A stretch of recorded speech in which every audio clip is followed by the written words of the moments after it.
Hi, it's Rich here. Thanks to AG1 for sponsoring this episode of 1865, the Nottingham Forest Podcast.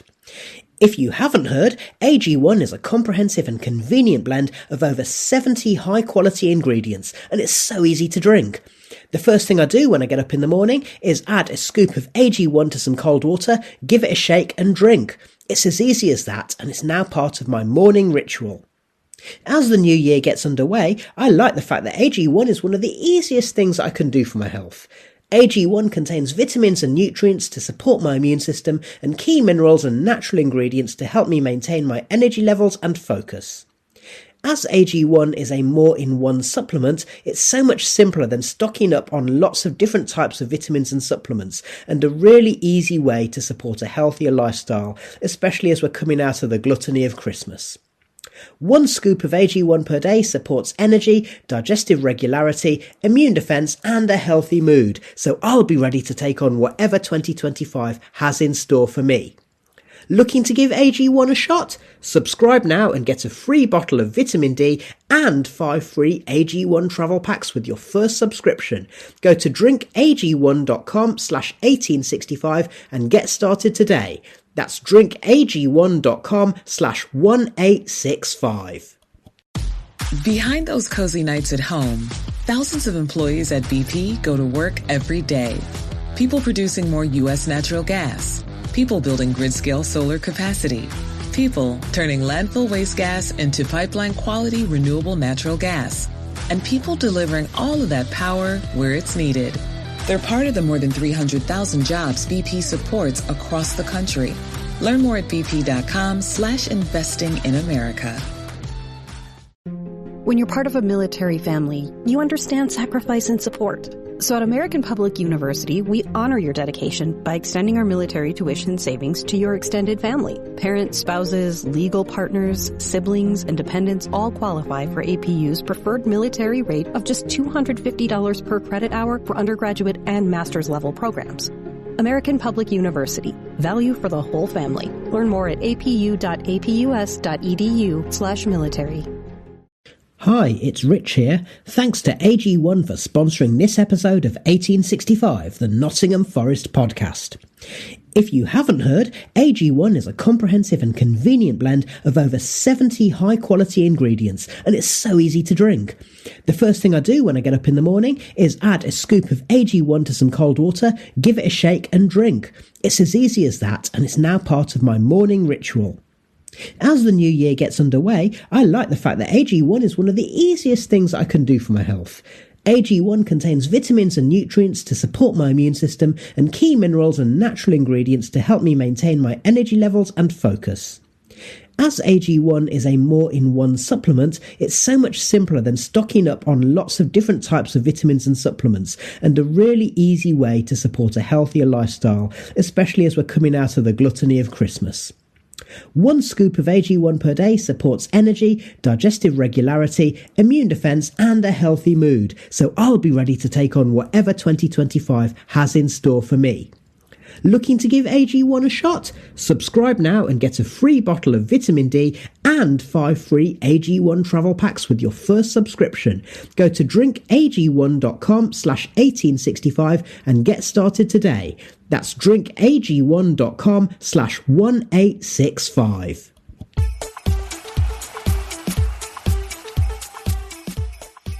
Hello and welcome to another festive 1865 match report, and we're reporting on Forest rounding off 2024 with their 5th win in a row. Yes, 5 in a row.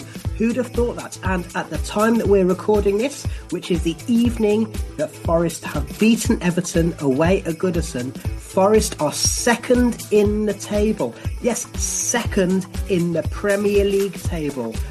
George Edwards, you were at Goodison for the last time today. Now, just before we go on to the experience you had in today's match, when you started writing and talking about Forest a few years ago, did you ever imagine you would be seeing Nottingham Forest second in the Premier League table? Not one bit. I mean, the Premier League thing, it would be news to me when I started writing a few years ago. I mean, it's just incredible, isn't it? Because I remember when Forest growing up, Forest were a laughing stock. We were in the Championship. I was always laughed at in the playground for supporting Forest, and all my peers would be supporting Liverpool and Chelsea and watching Steven Gerrard score from the halfway line and things like that. And I was week in, week out going to watch Forest be dismal at home against, I don't know, Rotherham or Sheffield United, take your pick of the teams. So the progression that we've had over the last 4 years has been quite incredible. And I said to you before we started recording, I was listening to the podcast before Tottenham, and you guys were talking about, the good times in the 80s and the 90s and things like that. People from my generation, we don't remember that. We listen fondly and we cherish our history because it's something that is why Nottingham Forest is as big as we are. But we listen with a bit of jealousy because we never once expected or envisaged that would be rekindled and that we'd be able to create our own memories like this. So for Forest to just be in the Premier League, for me, it is incredible. For Forest to be second in the Premier League, to merit being second in the Premier League, to be halfway through our Premier League season and to be 6 points clear of it, it's honestly the things that dreams are made of. It's heights that I never thought Forest would ever be. And, my football club now sits second in the Premier League. I just honestly can't get my head around it. And we're fully, where we are in the Premier League season now, the table has fully taken shape and we deserve to be exactly where we are. And I just completely love it and can't believe it. Yeah, I mean, and all I will say is that as somebody, I'm in my mid-40s, and Beardo on our social media was commenting on Instagram about how he's 42 and saying, I never thought we'd be back here again. So even for those of us who have seen Forest in the top flight before, we never thought it'd happen again. And, you have to live through the bad to really appreciate the good. And in fairness to Man City, yes, they've got a lot of plastic fans, but I grew up with Man City being a really comedy club. And so, a lot of their fans of my generation have really experienced the bad to be able to appreciate the good as well. And it is one of the roller coaster rides that you get with football. And speaking of roller coaster rides, a couple of changes to the prescribed team and then a late change as well. So with the initial team news, George, were you surprised to hear Nuno going for a back three with Morato coming in for the suspended Ryan Yates? It didn't surprise me overly, because he's always got something up his sleeve and you never quite know what to expect. Now, I was thinking that Forest would approach it with a sort of 4-2-3-1. They go and try and take Everton on. But you completely understand it with the way that they play, the sort of long balls that Forest haven't really been posed with this season. And it was, I think rightly so, a lot of fans were a bit nervous about this game because unlike many of the games, it was a game that didn't really suit us because both teams don't play with the ball. And it was always going to be interesting to see who took the game by the scruff of the neck. But Forest just have this knack of making sides play exactly how they want them to. And they just got Everton exactly where they wanted to, headed everything clear, kicked everything clear. And once, the Murillo news came through that he limped off, I think it's more about personnel. Nuno put Morato in for personnel rather than formation or setup. I think he's just so confident in the players now that whoever he chooses, whatever formation we play, we're just going to be the best version of ourselves every single week. So whether it's Morato in, whether it was Dominguez in, which, I mean, what a player to have to come in when Ryan Yates was suspended. He did everything perfectly. He always does. But whether it's him, whether it's, it's like Abbott coming onto the bench, the quality never really drops this season. So I think it was slightly surprising, but you have to have complete faith, and everybody does, in what the manager's doing at the moment. Yeah, and with that late change, so Murillo going off and Ramon Sosa coming in, so it meant that we did revert to the prescribed 4-2-3-1 that we've become so used to seeing. So we had Sells in goal, Aina and Williams at right back and left back respectively, and Milenković and Morato forming the two centre backs. In defensive midfield, we had Dominguez and Anderson, and then we had Elanga, Gibbs-White and Ramon Sosa behind Chris Wood. And as you said, I think a couple of things to note. Number one is really it's down to the fact that Forest know what they're doing, regardless of what the formation is. And then secondly, I would also point out, as you did, that Zach Abbott being on the bench did mean that Forest have preserved their 83-year-old record, nearly 84-year-old record of always having a youth product in the matchday squad. And Nuno did admit afterwards it was to help preserve the record, but he's also got an eye on what we can do to make sure the academy is producing quality that is regularly going to be competing for first team spots. So that is something for us to be proud of and something for us to hopefully look forward to in the future. Now, let's talk about the match. And before we start talking about the match, what I'd like to do is go over and we can hear from an Everton fan. And Mike is from the Unholy Trinity podcast, and he had this to say after the game. Mike Richards from the Unholy Trinity Everton podcast. Just got back, just woke up after watching 90 minutes of utterly pathetic football, if you want to call it that, from Everton. Really, really substandard performance from us.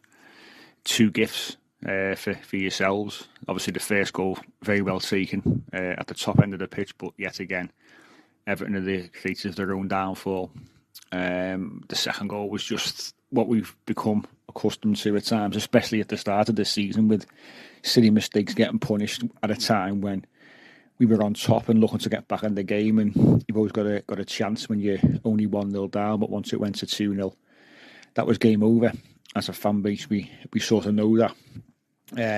We've got to take a longer look at ourselves, I think, after that. The manager, who's relieved a little bit of pressure after the last 3 morale-boosting draws against some real decent opposition, is now back under pressure. And I think that there's only so long a club and us can take watching that style of football and getting nothing from it.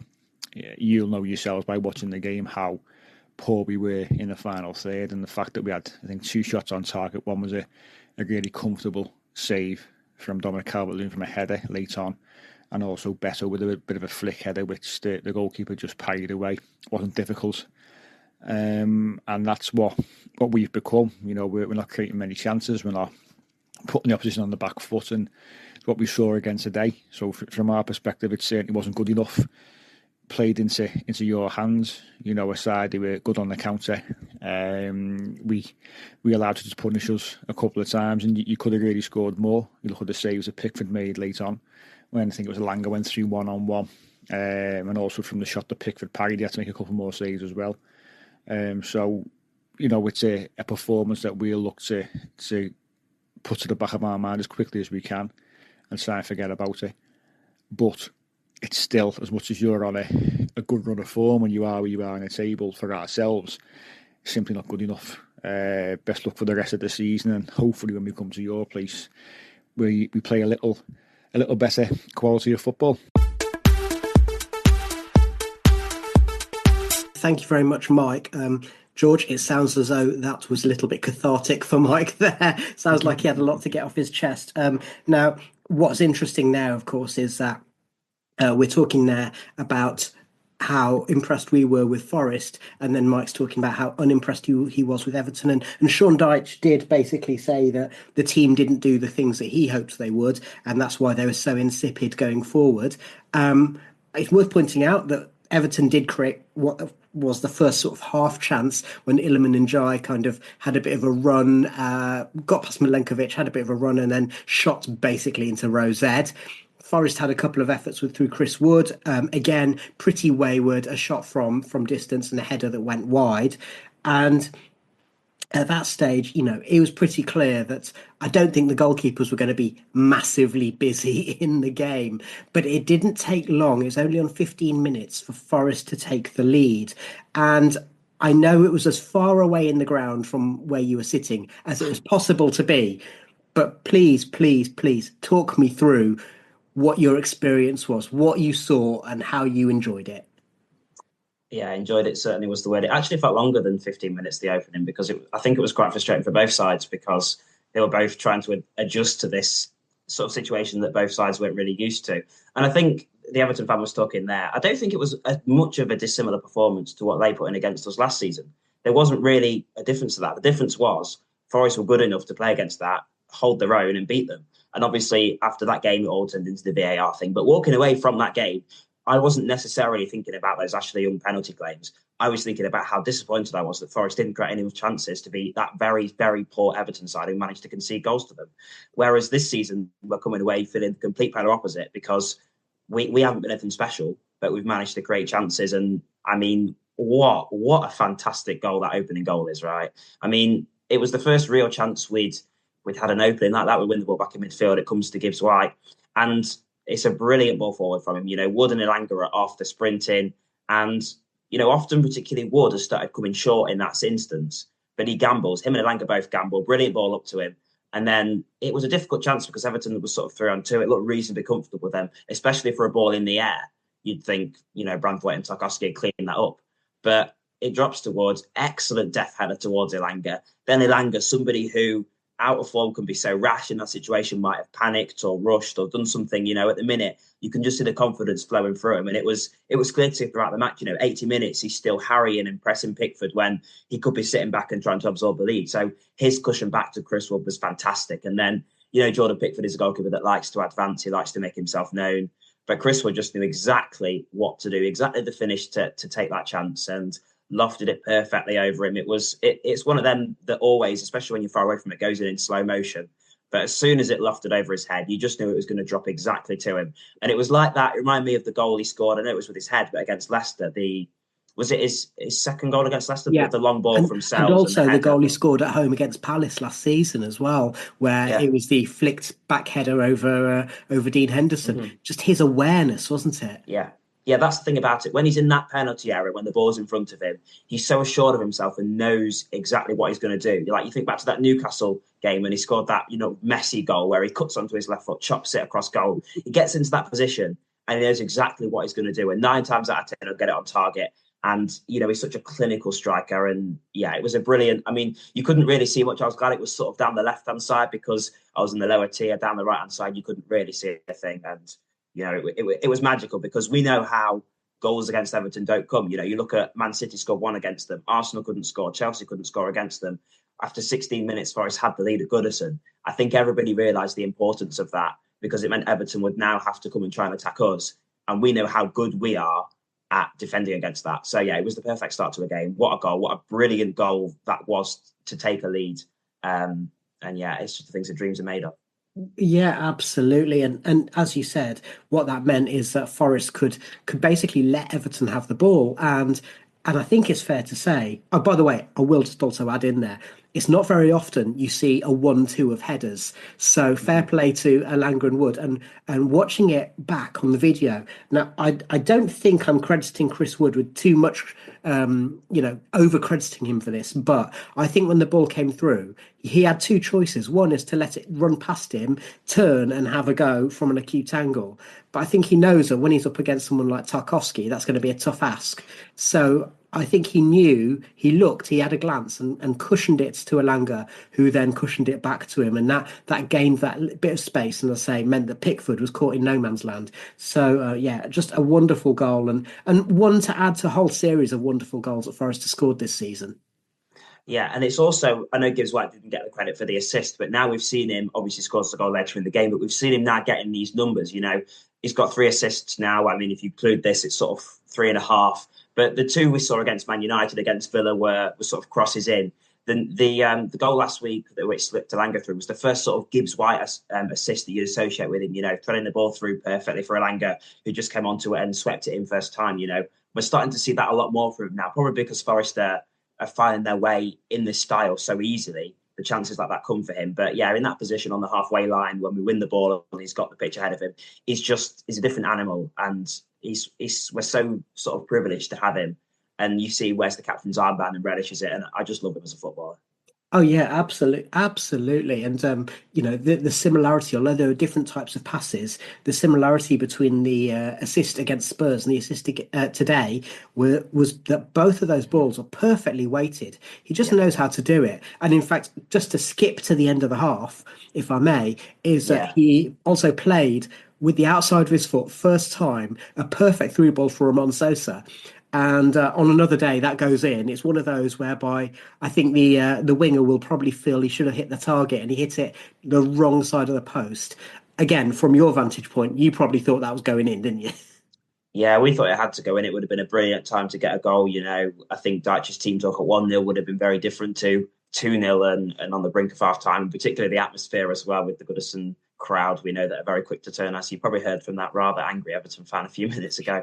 But yeah, he had to get that on target. I mean, I think he did the right thing shooting first time, because both centre-backs were converging on him, and they're both not people you want to sort of get in a tackle with. But I think he was mindful of that, and maybe took his eye off the ball at the last minute and was either looking for the contact after he shot it or fearful of it.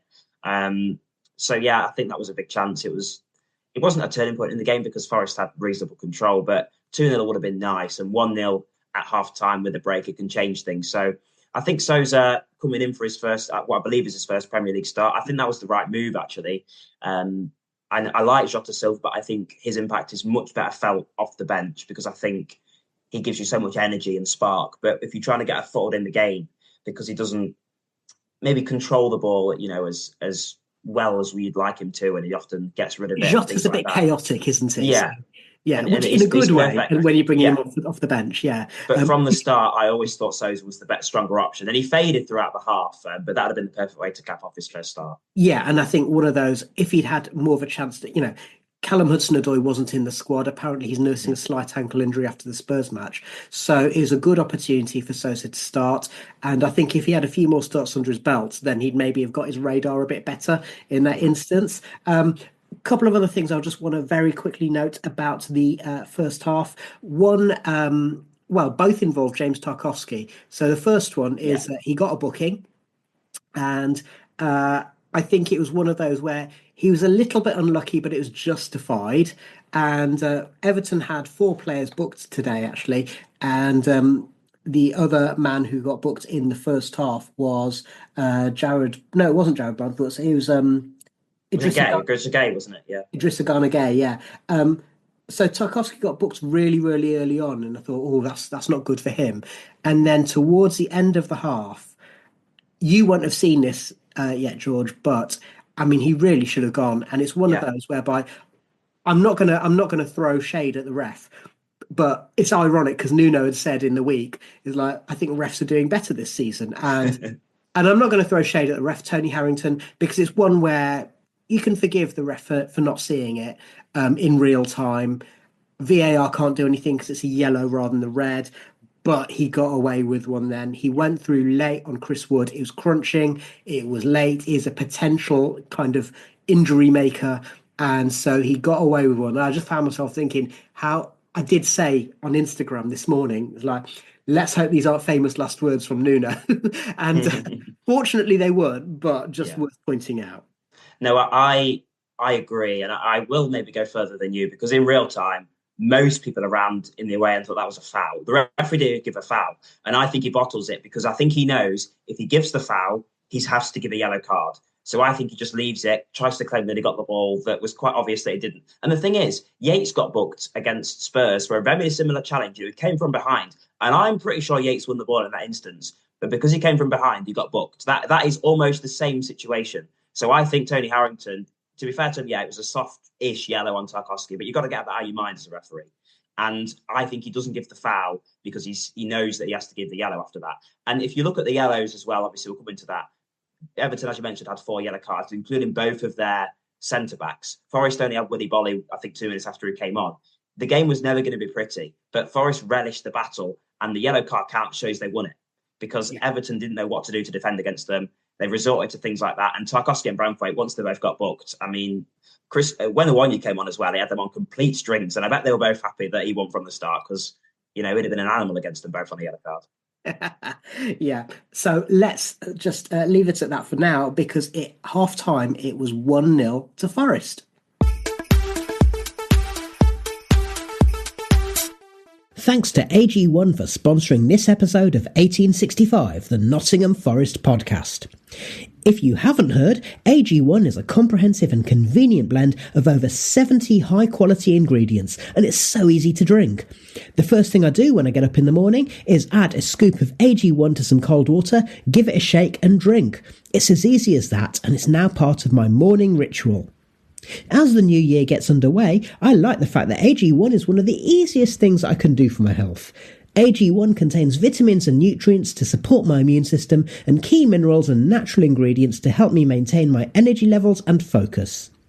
As AG1 is a more-in-one supplement, it's so much simpler than stocking up on lots of different types of vitamins and supplements, and a really easy way to support a healthier lifestyle, especially as we're coming out of the gluttony of Christmas. 1 scoop of AG1 per day supports energy, digestive regularity, immune defence and a healthy mood, so I'll be ready to take on whatever 2025 has in store for me. Looking to give AG1 a shot? Subscribe now and get a free bottle of vitamin D and 5 free AG1 travel packs with your first subscription. Go to drinkag1.com/1865 and get started today. That's drinkag1.com/1865. You're listening to 1865, the Nottingham Forest podcast. Welcome back to the 1865 match report. And George, just as with the first half, I think Forest were pretty much in control of the second half. And what was the difference is that Forest, by being in the lead away from home, it meant that they had the opportunity to express themselves a little bit more when they did break forward. And the one thing that we know is that with that front four, when we break en masse, and Sosa slotted seamlessly into that today, and it created a number of opportunities. So where would you like to start with those? Because basically we've got another lovely goal, and we've also got 2 amazing double saves. Well, one sort of triple save by Pickford. So where would you like to start? We can start with the goal if you want. Yeah, I think that's the most memorable place to start, isn't it? It's a brilliant goal. And it comes from, as I mentioned earlier in the podcast, Elanga's confidence, because he's gambling. It's a poor ball from, I think it's Decore, isn't it? But it's in a position where there's 2 Everton players who are hesitant to get the ball, and Elanga, who sniffs, maybe 50% of a chance that he's going to get there, and absolutely races to get that ball. It's brilliant. It's the same combination that set up the first goal, but in a different way. Elanga brilliantly runs forward, and then it's a similar situation. It's 4-on-3. I think it's not the most easy chance coming forward, but Forest, I think they caught Everton ball watching. They find Wood down on the left-hand side. Brilliant from Chris Wood. And then you are always a bit wary when Chris Wood's on the ball in those instances. In those attacking instances, he's not the most confident on the ball, and he sometimes looks like he wish he wasn't there. But he was perfect there. Gibbs-White obviously helps him by making a run between the 2 defenders in space. But fantastic from Chris Wood to find Gibbs-White in the corner of the box in space. Perfect ball through to him because it was a tight, congested area. And then Gibbs-White does the most effortless sort of control with the back of his heel. And, you're impressed by it. But he does it 3 or 4 times a game. He just knows what to do in that situation. I think it was Gay, sent him the wrong way. And then it's a fabulous finish with his left foot into the far corner. Elanga was the first to race towards me on the 8th row at the frontier at the Gladys End or whatever it was. It was a fantastic goal. It really summed up Forest, and a lot of their chances summed it up. And it was amazing how I think we played against Spurs and Everton, and they play in such different ways. Yet our defence shut them both down completely, and then played into our attacking hands excellently, because I never thought Forest would really create many chances on the break. Yet, particularly second half, we found a way to keep plugging away, keep finding Everton in these situations. Obviously, getting the early goal helps that because Everton are forced onto us. But yeah, it was a brilliant moment, and that Forest make defending look like a piece of piss, and attacking looks so exciting and so brilliant. And I love that Forest play a different way. We were talking about Man City earlier in the podcast and their glory times and stuff. I'm so glad that Forest just play this, momentous, attacking, forward-thinking way. They make defending look effortless and attractive to defend. Today it wasn't pretty defending, to be fair, because Morato wasn't there. There was a lot of head it, clear it, hoof it, get it away. But they make it look an art. And then coming forward, they just get on the front foot. It's full-blown forward attack. And I'm just so glad we don't play this tippy-tappy, boring football where they walk it into the net. We score exciting goals. And I love that there's so much excitement and positivity around Forest at the minute.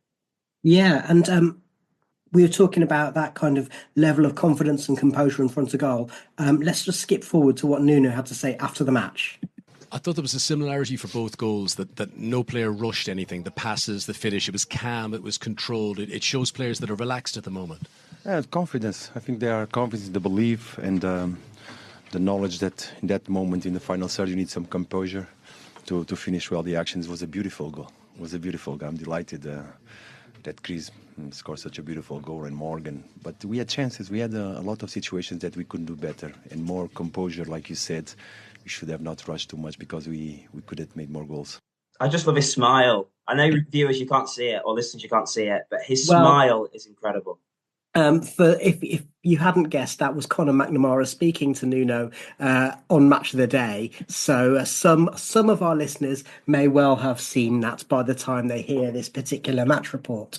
But he made that point that we were making, didn't he? Which is it's that confidence, it's that composure, and that's what we're really enjoying at the moment. We don't need that many chances to score a goal. We can shut people out at the other end, and just a couple of minutes. So just like in the first half, the goal came after 15 minutes of the second half, and then just a couple of minutes later, Forest had the chance to make it 3, and this is that triple save from Pickford.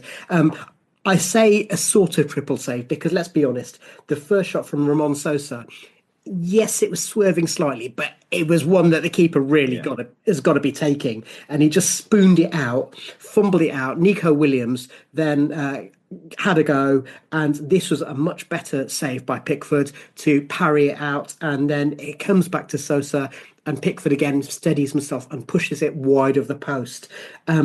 I mean, it's heady stuff for you right in front of the away end.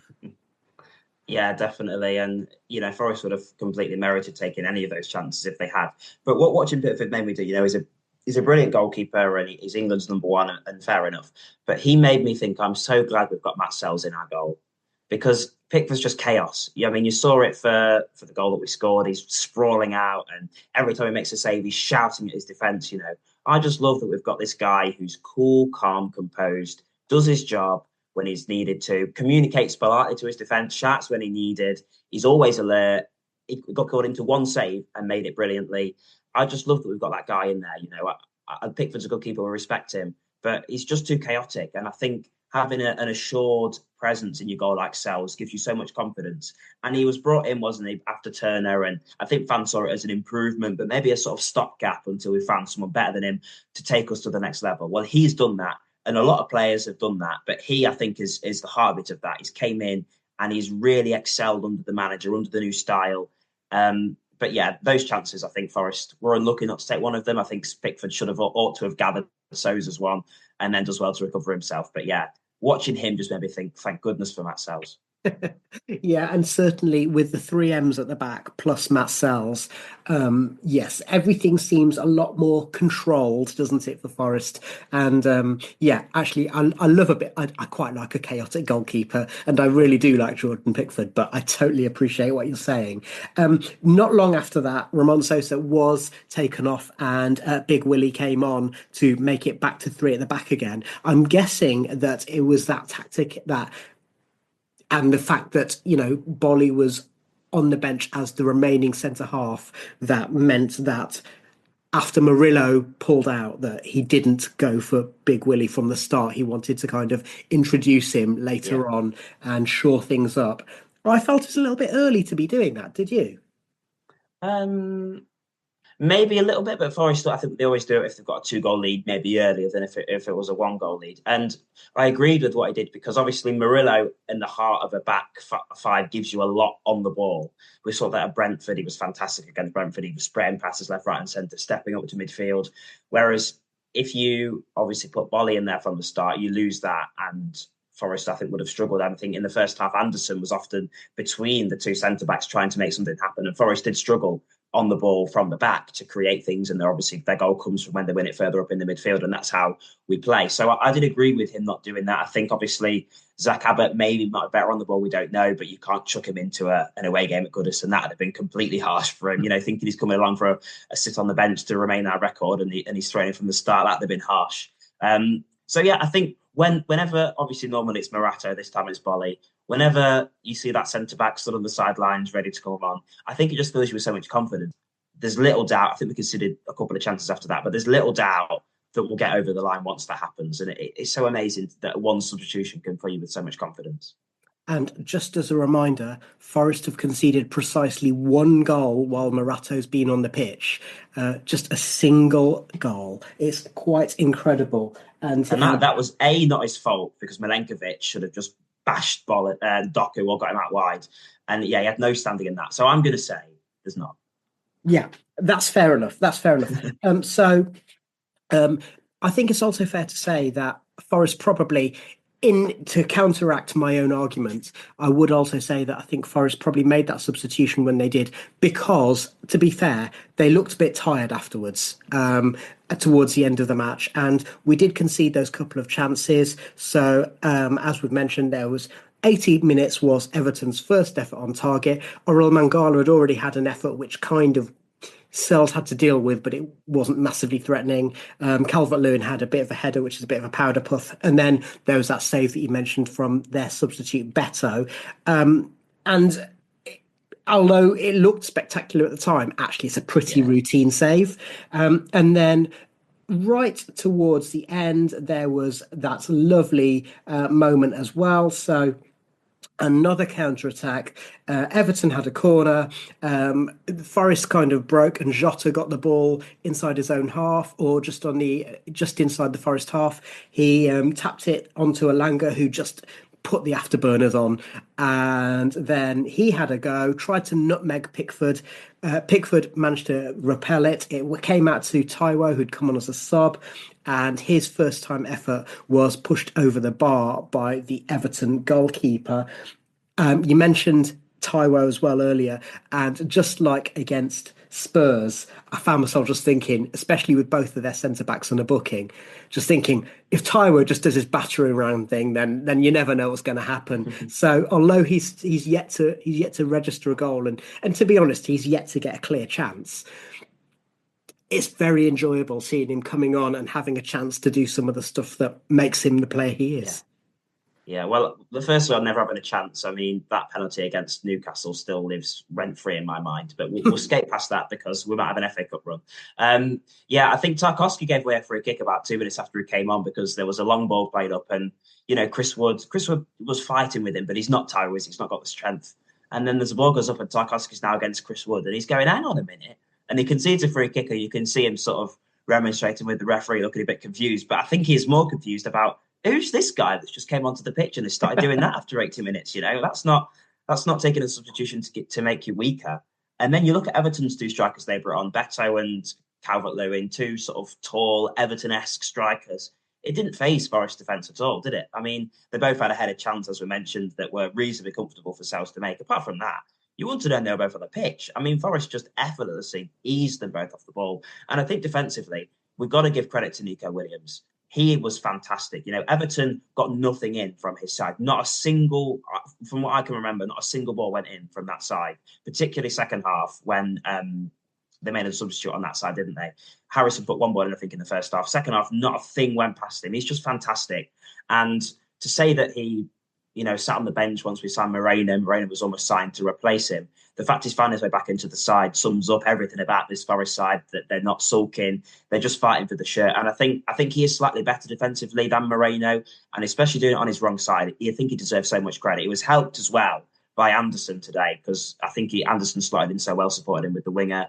On the other side, I don't think Aina had his best game. I think particularly on the ball would just not go for him. I think countless times he won the ball back, went out for a throw, or he miscontrolled it. But because Forest defend so well as a unit, that didn't really matter. And on that Elanga chance, that one-on-one, I thought he'd stick it away, to be honest. I think you've got to give credit to Pickford in that situation. I know I slagged him off earlier, but he does really well in those situations, makes himself big for the small sort of goalkeeper that he is. And I was thinking, about most Salah running through would have just launched it, chipped it over him, but Elanga's probably not got that in his locker. So, yeah, that would have been the perfect way to round it off. But I think the result was never really in doubt once Forest got the second goal, to be honest.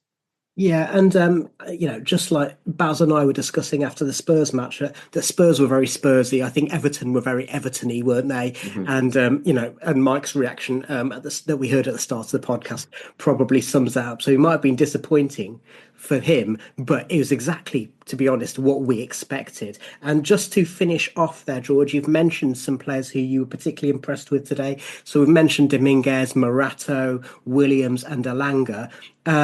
Who would you say was your Forest player of the match today? Yeah, Grandad asked me this on the coach home, and I really was struggling. I think I did go Dominguez in the end, just because I just love the way that he covers ground. He comes in, he's not fazed by anything. He makes himself known. He maybe struggled on the ball a bit today, but Forest struggled on the ball a bit today because the game was ugly and the game was how we expected Everton to play it, really. They didn't give Forest space to play with the ball, but it didn't faze them. So I think he's up there, and you've got to also look at Chris Wood, a goal and an assist, so composed in front of goal, so cool. One effort, and he makes sure he gets it right on the money. And for him, this season, on a goal drought, 3 without a goal, but you just know that a goal's around the corner for him, or a chance is around the corner for him. And I think the way that he's revolutionised himself, I think he deserves to be up there as well. So I go for him or Dominguez, because I just love Dominguez's spirit and his fight and his, aura in that midfield.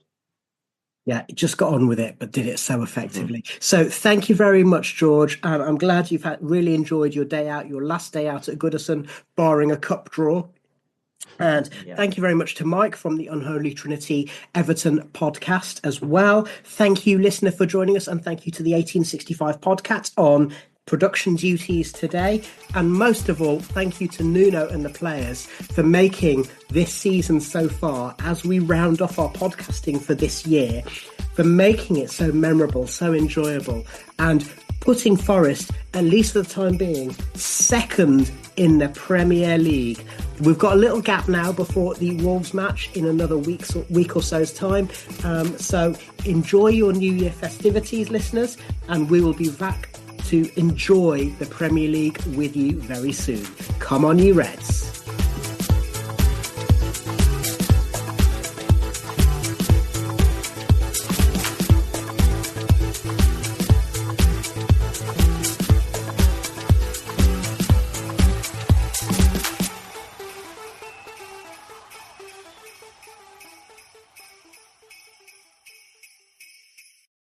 Thanks to AG1 for sponsoring this episode of 1865, the Nottingham Forest podcast.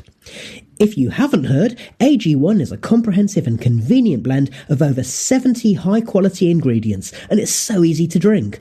The first thing I do when I get up in the morning is add a scoop of AG1 to some cold water, give it a shake and drink. It's as easy as that, and it's now part of my morning ritual. As the new year gets underway, I like the fact that AG1 is one of the easiest things I can do for my health. AG1 contains vitamins and nutrients to support my immune system and key minerals and natural ingredients to help me maintain my energy levels and focus. As AG1 is a more-in-one supplement, it's so much simpler than stocking up on lots of different types of vitamins and supplements, and a really easy way to support a healthier lifestyle, especially as we're coming out of the gluttony of Christmas. 1 scoop of AG1 per day supports energy, digestive regularity, immune defence and a healthy mood, so I'll be ready to take on whatever 2025 has in store for me. Looking to give AG1 a shot? Subscribe now and get a free bottle of vitamin D and 5 free AG1 travel packs with your first subscription. Go to drinkag1.com/1865 and get started today. That's drinkag1.com/1865.